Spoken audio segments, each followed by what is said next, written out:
Let's take a trip back to the late 90s and the early 2000s.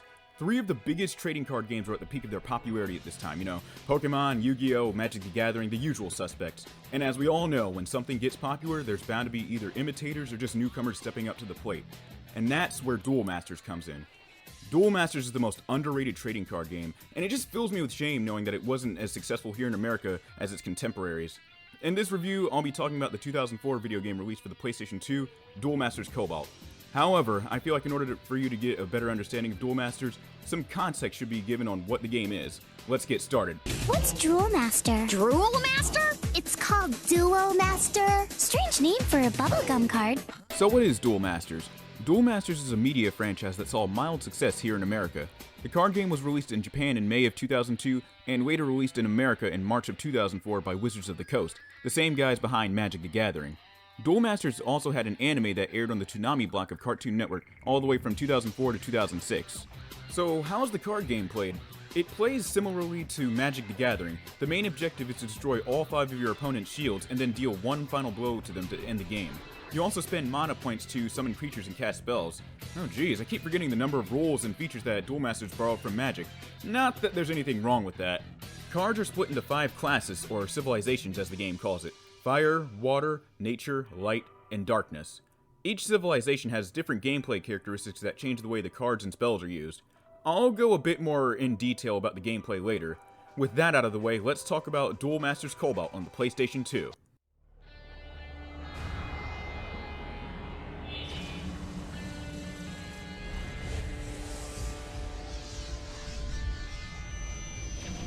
Duel Masters Cobalt follows the story of a professional duelist named Knight, who is tasked with stopping 5 legendary creatures from being released into the real world after the game's villain, Widow, badly screws up the ritual needed to summon them.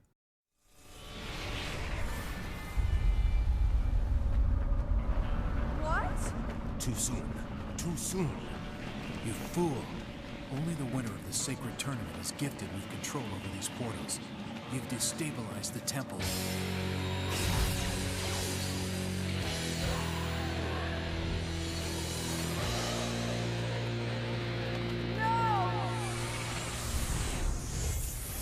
However, Knight knows that this task is something that can't be done alone, so he enlists the help of 5 duelists to assist him in retrieving the creatures and thwarting the Widow's plans. The duelists that Knight has selected are given the task of gaining enough rank and reputation to enter the 5 Colors tournament, a tourney that allows only the best of the best duelists. If these 5 can enter the tournament, they'll all be able to put an end to the Widow scheme once and for all. And I think now's a good time to go over each of the 5 duelists. Let's take a look at them. In the story mode of Duel Masters Cobalt, you play as 5 protagonists who follow their own separate path to reaching the rank of Kaijudo in order to enter the 5 Colors tournament. Let's have a look at the 5 heroes of this story.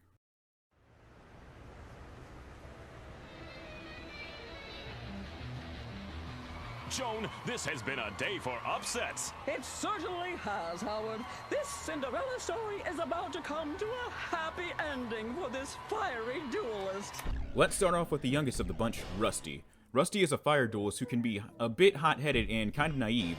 He's the younger brother of another duelist named Trey. I'm gonna be honest, it really sucks that the relationship dynamic between them is never explored. Like, all they do is just, they have regular conversations, yeah, but the most that you'll ever hear about their brotherhood is just them saying, oh hey, Trey or Rusty is my brother. And it's kind of weird because, these are 2 of the 5 duelists that are tasked with saving the world from these creatures from being released by this ritual. I gotta say though, Rusty's design does a really good job at reflecting his hot-blooded nature. From his blazing red hair to his leather jacket with flames at the tip of each sleeve, Rusty just oozes attitude. Up next is the water duelist, Rebecca. Rebecca is the kindest of the bunch. She's usually soft-spoken and very rarely gets mad at anyone else in the game. The one time she did go off on someone was when they kept calling her Becca. Now, one interesting thing to note about Rebecca is that her aunt is the main villain of the game. Her aunt's real name is Vivian, and she just uses Widow as a code name or whatever. And because of this, I was hoping for some kind of intense rivalry between the 2 because, they're related, but, it's just wasted potential. Nothing comes of it except for a few badly voiced arguments between them. Speaking of voice acting, I want to go on a tangent here and say that the voice acting in this game is awful. Knight and a couple of other characters are one of the few people with serviceable voice acting. The dialogue is cringy and the delivery, oh god. Just listen to this. Oh my my gosh, is that Knight? Knight? Who's Knight? Who's Knight? He's only one of the greatest duelists of all time. Wow! Think we can get his autograph? Do you have any books on Duel Master's history? I've researched, and there are supposed to be important texts here, but I can't find them. Yes, there are texts, but they are not available to the general public.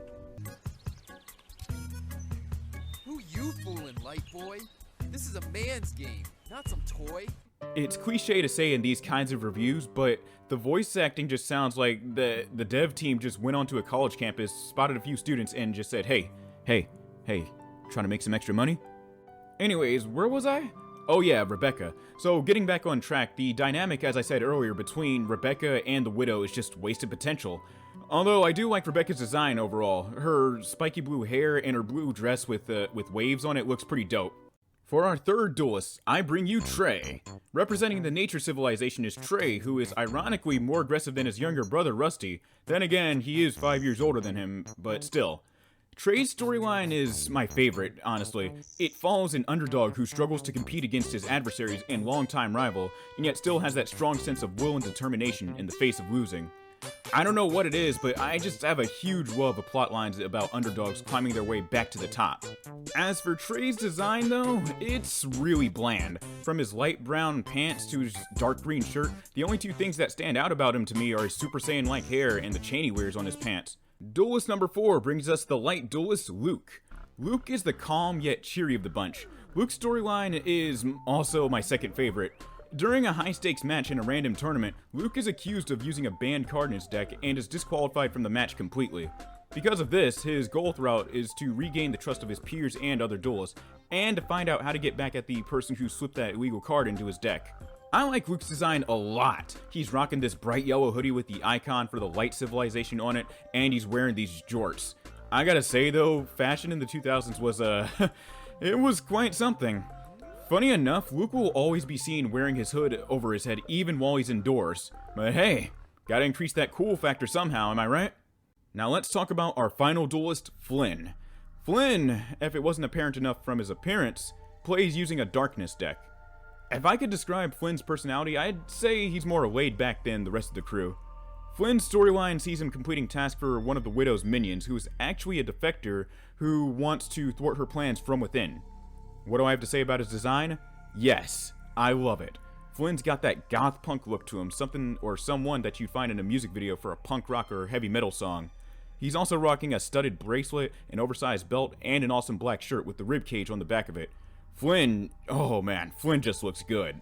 I think you guys have been well acquainted with the main cast and crew of the game, so with that out of the way, let's talk about the gameplay of Duel Masters Cobalt.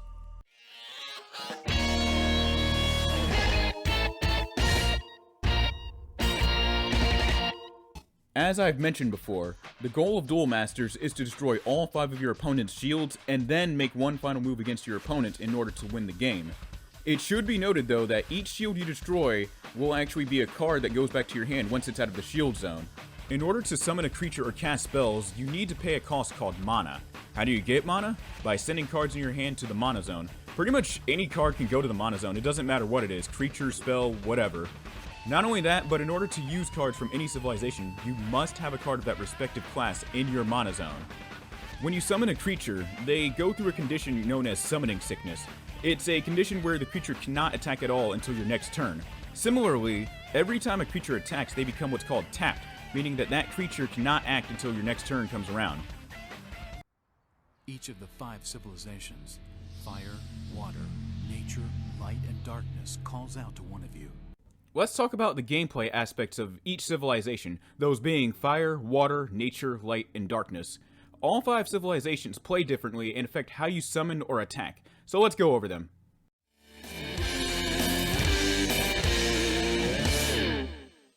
Kicking things off with fire, the fire class of cards are more on the aggressive side and focuses on attacking shields, increasing the attack points of creatures, and just wreaking havoc all around.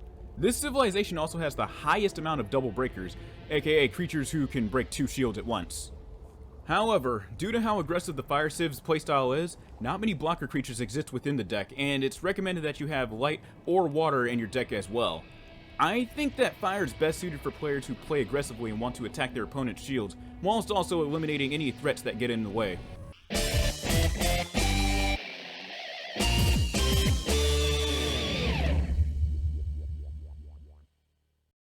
Next, let's simmer down and talk about water. Water is defined by its more defensive nature. Cards within the water deck are fixated on blocker creatures, which are creatures that basically defend your shield from attack. They also fixate on tapping your opponent's creatures, drawing cards, making your opponent discard, and discarding your own. Oh man, there's a lot of cards in this script. So anyway, for reference, think of the blue class of creatures in Magic the Gathering, and good lord. Oh man, I'm having PTSD flashbacks to when I used to play against blue players in high school. Oh man. One thing to keep an eye out on when you're playing with the water deck is that creatures in this class tend to have a somewhat low to moderate attacking power. Be on guard when choosing to go on the offensive. If you favor playing defensively and just love fooling around with your opponent's deck, definitely go for water.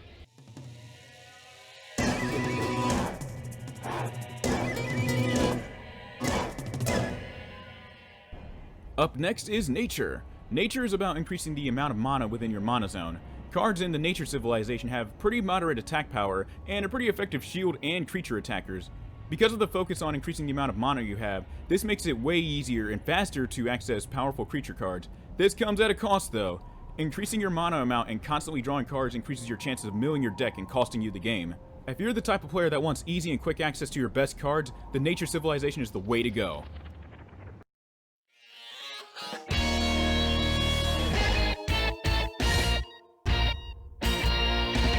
Moving on to my favorite deck in the game is the Light Civilization. The playstyle of Light focuses itself on blocking attacks, tapping your opponent's creatures, attacking your opponent's creatures, and adding shields to your shield zone. Overall, Light strikes a balance between offense and defense. A lot of the blockers in the Light Civilization aren't allowed to attack shields, so it's always handy to have them on the field in case you need to take anyone out. I would highly recommend playing as this civilization if you're the type that wants to stop any and all creatures dead in their tracks. The blockers in this deck, like Dianork, are powerful and boast high attack power than any of the other blockers in the water decks. Not only that, but the light creatures have the most beautiful attack and defeat animations accompanied by some really sweet music. Check this one out right here.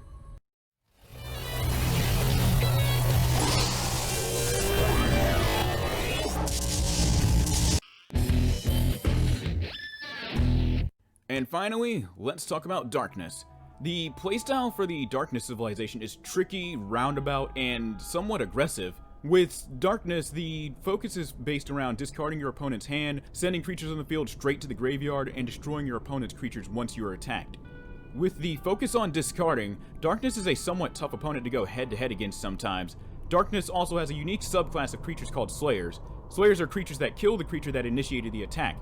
If you want a balance of offense and defensive gameplay, and if you want to eliminate threats instantly, the Darkness class is the way to go.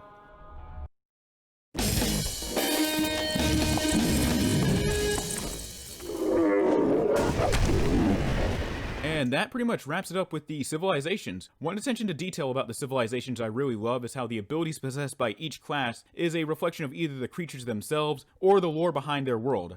I really love that a lot, and I highly recommend you guys read up on the lore of the creatures and the civilizations on the Duel Masters wiki. I'll leave a link to it below. Let's move on. Across all civilizations in Duel Masters are different card abilities that affect how the game is played. Some card types are exclusive to one civilization. Let's take a look at each of them.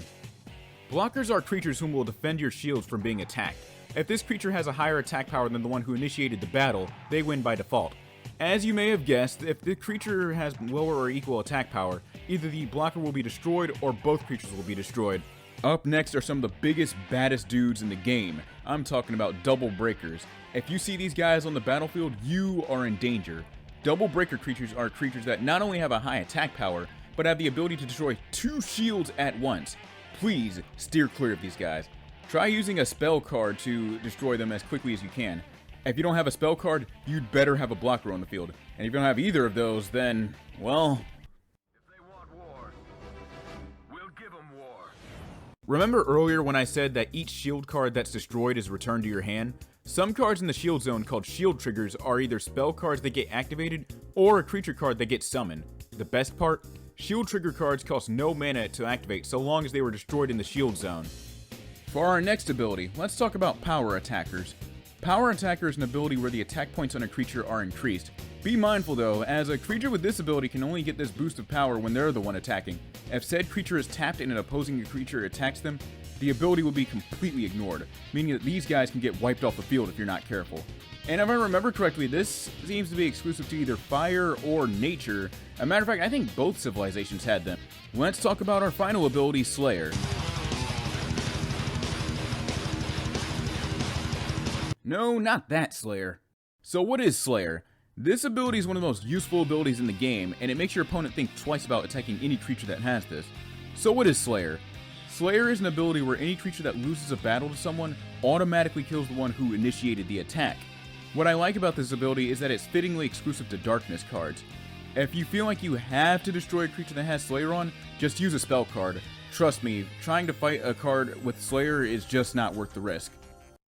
And that about wraps it up for the gameplay portion of this review. So next I'm going to be talking about music, animations, and graphics. So from here on out you're going to be seeing nothing but animations. So let's get started.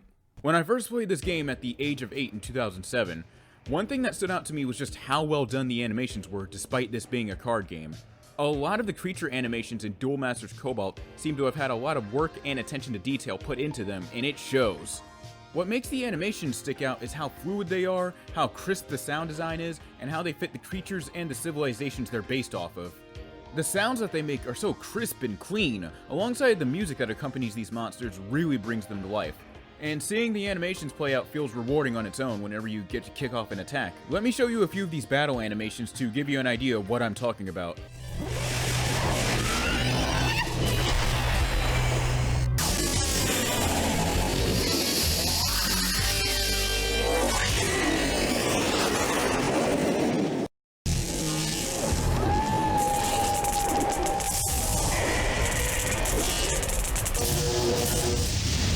What did you think? That's some pretty stellar work done on the animator's part, but that's not all. Next I'm going to show you the 3 defeat animations of the same 3 creatures you just saw. Take a look.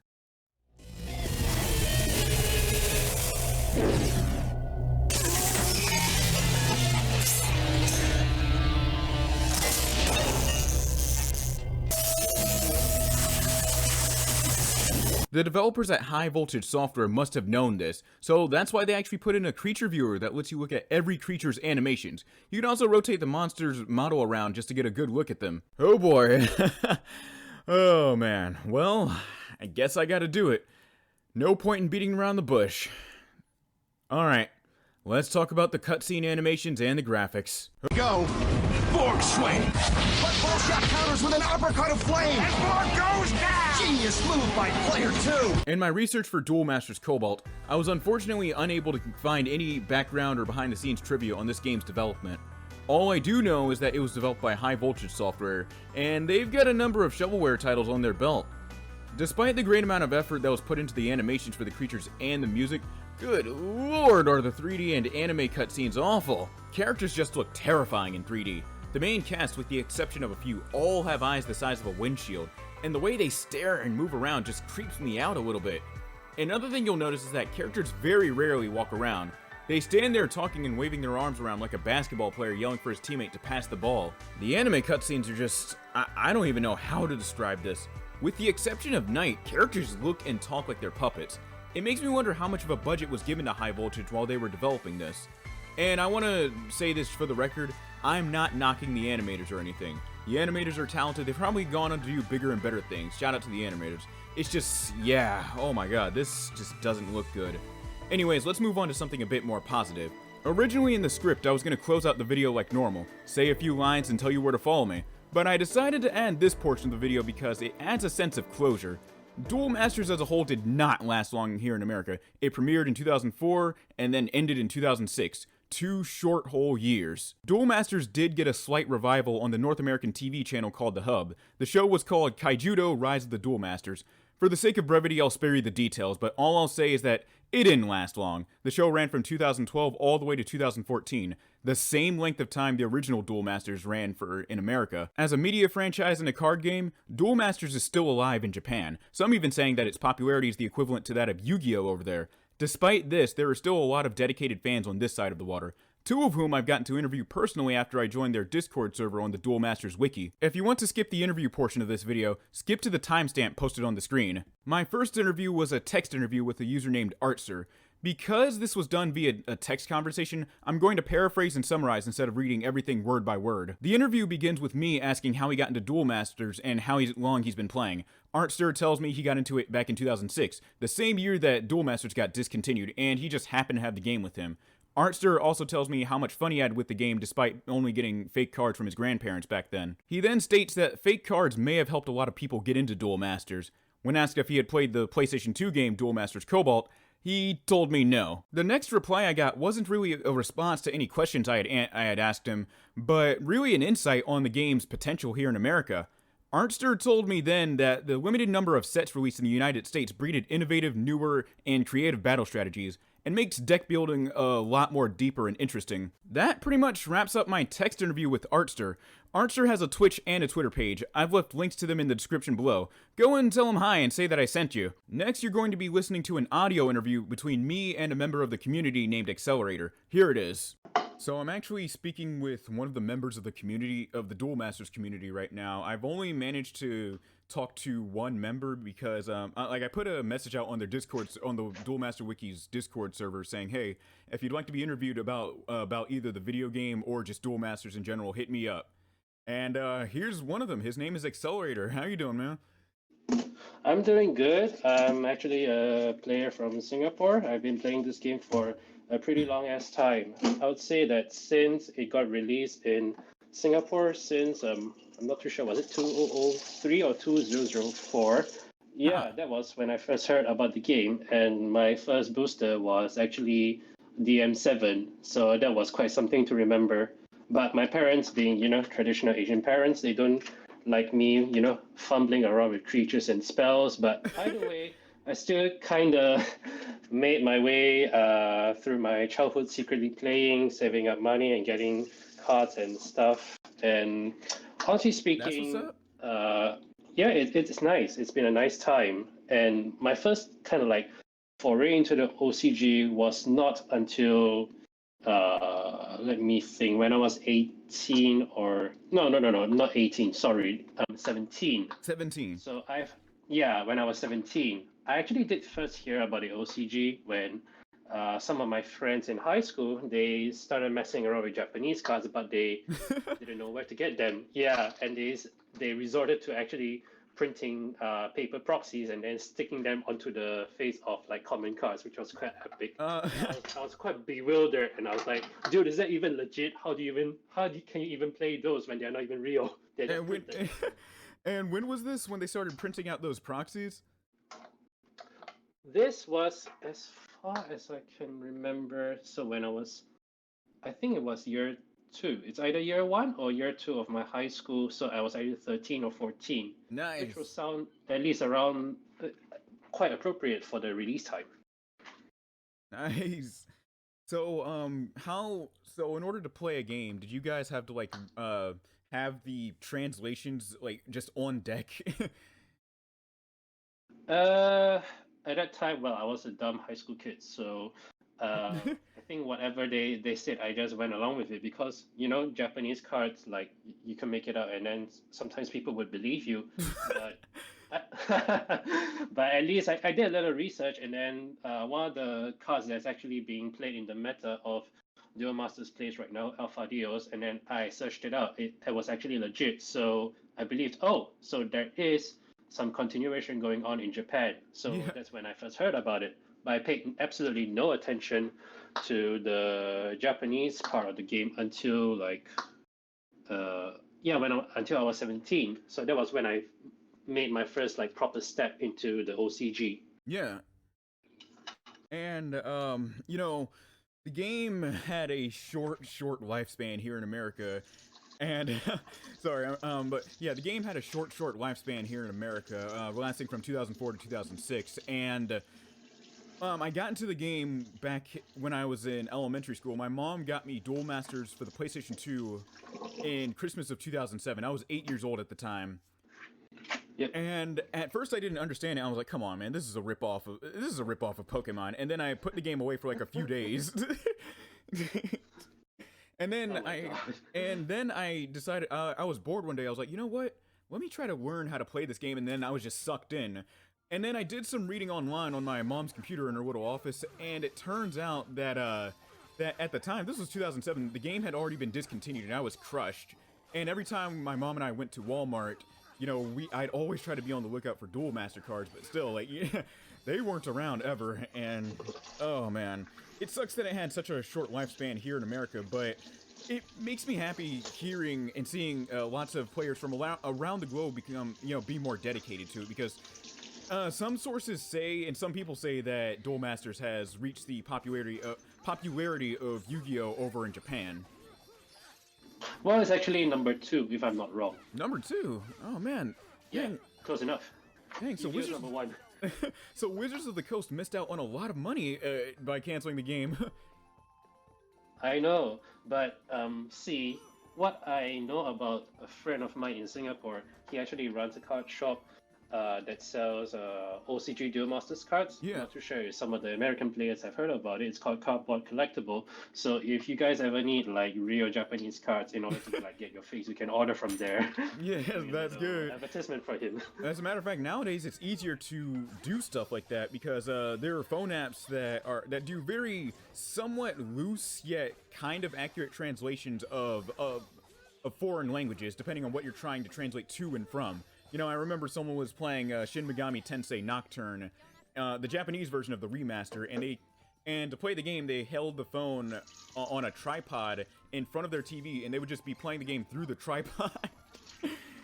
That's epic. I mean, if you can find a way, you just do it, man. Yeah, as Auron from Final Fantasy X once said, where there's a will, there's a way. Yeah, exactly. Yeah, so, other questions. Have you ever heard of the PlayStation 2 game before?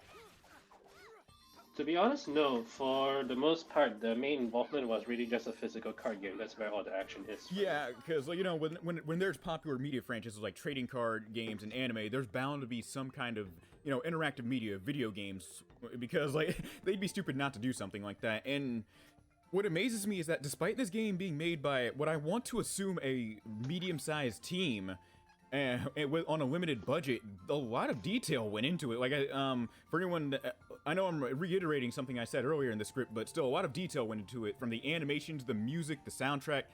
Yeah, the voice acting's just bad, though. Like, yeah, are you talking about the English dub? Yeah, the English dub. I've never done any research on what the Japanese version of Duel Masters Cobalt is like. As far as I can tell, well, it kind of follows. I don't want to overgeneralize here, but I would say English dubs, they tend to have a bit of a more brighter tone. Oh yeah, this was 2004. Yeah, I know you tend to insert a few cringy jokes here and there, whereas the Japanese is a lot more focused on the story plot and whatnot. Yes, and yeah. And another thing that blows me away is just how well done the creature animations are. I know I'm repeating myself because I said this earlier in the script, but still, though, despite being made with with an assumedly medium-sized team on an assumedly medium-sized budget or small budget, whatever you want to think, they really put a lot of love, just put a lot of love into all the animations. Like, they brought these creatures to life. Would you say it's better than Yu-Gi-Oh? I'd say it's just as good as Yu-Gi-Oh, and I'd also say that it does a good job at borrowing a lot of the features and gameplay mechanics of Magic the Gathering. Because years down the line, not 10, I want to say 8 years later, in 2015, I got into Magic the Gathering in high school, and as I started learning the game, I was like, you know what? This plays like another TCG. Oh wait, this is just like Duel Masters. Yeah. Oh man, but still, like I said, makes me happy hearing a lot of English players and players around the globe being dedicated to the Japanese card game long after it's been discontinued here in America. And I'm glad that you guys are having. Well, yeah. You're welcome. It's just that I should point out that I don't think a lot of us are, we are kind of like split into two separate camps at this point. I've kind of like encountered a few. I don't want to use the word supremacist here. That's a bit, that feels a bit Hitler-like. But there are people who are just really stuck into the nostalgia of the TCG, which is completely fine. But Oh for those man. of us who live inside an active and changing meta, which is the OCG, I don't think it's fair for you to just go ahead and say, "Oh, this is broken," or "That's broken," or "This is going to be shut on," because it's not balanced. Oh, the game designers made a bad choice with it. I mean, it is a card game after all, and I think the one main enemy of any game is like having a stale meta or stale gameplay. If Oh you're going to yeah. be forever repeating like Yeah, you can the only print. mainstream cards like Bomb Bazaar, if people will just quit and then nobody will play the game anymore. I Which know, is like why, there's only a limited amount of cardboard in the world, and you can only print like so many rules and creatures that you eventually start running out of ideas. That you start borrowing ideas from previously existing cards. I've noticed that. I've even pondered upon that when I was heavy back into trading card games when I was a freshman in high school. yeah. Well, is there But anything? with, Oh, with go ahead. what I've already experienced in Singapore, sorry to keep cutting you off, No, you're but good. You're good. yeah, for my experience in Singapore, see, I first picked up the Japanese game, and then I realized, oh shit, actually, Duel Masters has progressed to such an incredible stage. I might as well abandon hunting for English cards anymore because I'm pretty sure by then I stepped into a period whereby the English market was just about to get dried up, and I mean, fast forward to now, it's obviously going to become as extinct as the dinosaurs. But yeah, but right now I'm kind of glad I don't hunt for English cards anymore because look at those prices. I mean, they are not even driven by any sort of official market except for Yeah, private sellers. because But yeah, yeah, it's quite pointless for me to play a game that's dead. And I at know. that time, the gameplay of the OCG just appeared to me so much more, even though, in a way, okay, I can tie this to like drawing certain boundaries. So, in a way, it kind of resembled Yu-Gi-Oh! With the hyperspatial zone and eventually the GR zone because Yeah. people were complaining, saying that, oh my God, it's becoming like Yu-Gi-Oh! All over again. You have the extra deck, you have this and that. I mean, whiners will be whiners, but I mean, I like the idea of transforming my bullshit dragon into something bigger without having to evolve him. Man, I wish I could be up there with all the current Duel Masters players, but you know I'm stuck in 2004, 2006 with all the cards that they released at the time. I don't know if I'll. Lord knows if Wizards of the Coast will ever, or any other publisher will ever pick the game back up again. But I mean, it's a point that has been raised. I lost count how many millions of times that people kept asking for this. They even begged for a global version, an English version of Duel Masters Plays, the current mobile application of the game. And I think it's really too late for a reboot because, see, when I first made the foray into OCG, I stepped straight into episode 1 block, which is exactly around 40 blocks later after English was discontinued. And there were a lot of mechanics that I missed out on. So, in a way, I kind of took a shortcut to like super more advanced gameplay, but I didn't find it that hard to catch up on because you see, if I had to say a bit of truth, the English version was nothing more than just a literal translation with a little bit more balancing of what was released in Japan. So I began to compare card text from the Japanese and the English version, and I realized, oh, this reads that, this that says that, and I kind of got accustomed to more or less seeing the Japanese text, and I can almost translate a lot of card effects right now for Duel Masters. that's good. by That's myself. good. Are you still there? Yeah, I'm still here. I'm still Oh, here. sorry about that. Discord must be acting up. Wait, continue. Yeah. So, sorry, I didn't have that much more to add to that point. I think it just kind of went on by itself, you know. Yeah, I get you. I get what you mean, man. But yeah, I wish I could stick around longer, but the video's gone on long enough. So yeah, thank you really? so Okay. much for your time. Is there anything you want me to like leave in the description, like social media, YouTube, or anything? Uh, I haven't really given any thought about that, but I could send you my YouTube channel and leave a link for people to subscribe. I mean, nowadays I'm a little bit more active playing Duel Masters plays exclusively because it's a bit hard to, you know, play the cardboard version. Yeah. Oh man, thank you. So, yeah. Oh, good. Yeah, I'm all good, and I hope you're safe in America with the pandemic that's going down. I hope you guys get. Nah, man, we're doing kind of good. We're the Florida of the world right now, but still. Oh God. But yes, thank you so much for your time, Accelerator. Thank you for taking the time out of your day to sit here and talk about your experience with Duel Masters as a whole and what it's like being a fan of the game long after it's been discontinued here in America.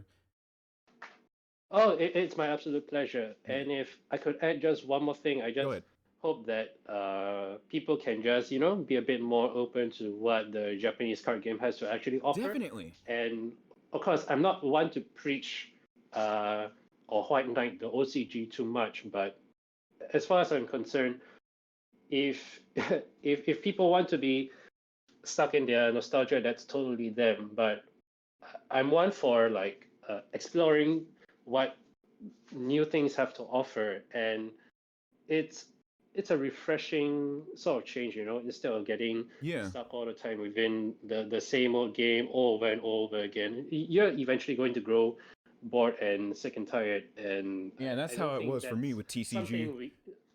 I don't think that's something us lovers of Duel Masters will ever want to do. Get sick of the game. Yes, and oh man, I'll take those words to heart, and thank you so much. No problem. If you need anything else, you can just drop me a call, or I'm just a text away. All right, thank you so much, Accelerator. All right, you have a good day, and you take care. It's wild to me that there are so many dedicated Duel Masters players around the world who are still playing the game to this day. I have a strong admiration for members of the Duel Masters community who are keeping the game alive in spite of its unavailability elsewhere. It's crazy because without Duel Masters Cobalt, I don't think I'd ever be into trading card games today. What's amazing is that Cobalt taught me play strategies that I've utilized into my playstyle when playing Yu-Gi-Oh! Or Magic the Gathering. Not only that, but without Duel Masters Cobalt, I don't think I would have met some of the best friends I've had over the years. George, Jeremiah, if you both are watching this, thank you both for sticking with me over the years, and thank you both for playing Yu-Gi-Oh! And Magic with me at high school back then. You two are awesome. Well, that pretty much wraps it up for the entire video. If you guys like what you saw, make sure to like this video, subscribe, and make sure to click on the notification bell when you sub. Also, if you want to keep up with what's going on with my channel and my projects, make sure to follow me on Twitter and to join my Discord server. And if you want to support the channel, feel free to donate to either my PayPal or my Cash App. Links to all of that are in the description below. Thank you all for watching, and I've got more on the way.